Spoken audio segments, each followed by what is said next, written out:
marami sa atin ang may friend sa Facebook na one name lang ang gamit. Meaning, wala silang surname na nakalagay. And when you try doing the same thing, you will see this notification. Kasi nga, bawal. Don't worry. Kasi sa video na to, I'm going to show you how to remove your last name on Facebook using your mobile phone.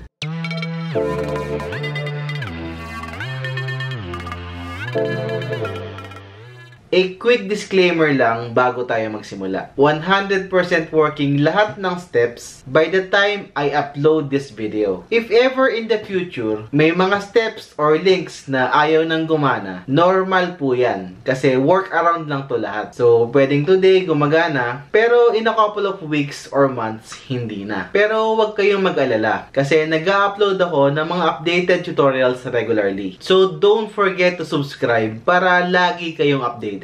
Okay, with that being said, start na tayo. Okay, so yung first step is to go to the Play Store and make sure na updated sa latest version yung Facebook application nyo. So, isearch natin yung Facebook and kung makikita nyo, hindi pala updated sa latest version yung app na gamit ko. So, click natin update. Ngayon na updated na yung app, click ulit natin yung search box. And then, isearch natin VPN Vietnam. Ito yung app na gagamitin natin. Click nyo and then install. Ngayon, explain ko lang quickly kung bakit nga ba natin kailangan gumamit ng VPN. Dito kasi sa atin, yung typical na composition ng pangalan is our first name and our last name. So, as long as natatrack ng Facebook na nandito ka sa Philippines, hindi ka niya i-allow to register under a single name. This is why we need to change our location to Indonesia. Kasi unlike dito, it's not unusual for them to only have one name. So, ngayon na malinaw na, i-open na natin yung app na dinownload natin kanina. So, pag open nyo ng app, ito yung interface na makikita nyo. Click natin to select the country, and then swipe up lang and choose any of the servers na available sa Indonesia. Click natin tong button sa gitna, and then click on OK sa pop-up message na lalabas. Wait natin mag-connect.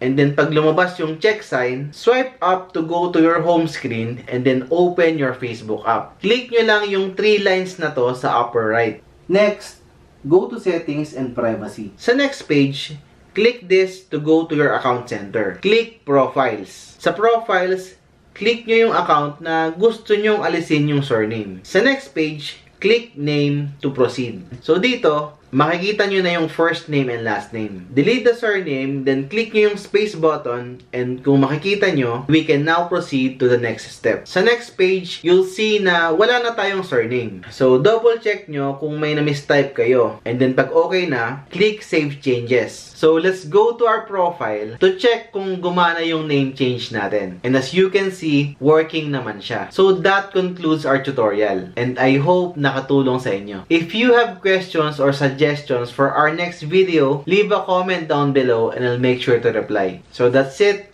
See you in the next one.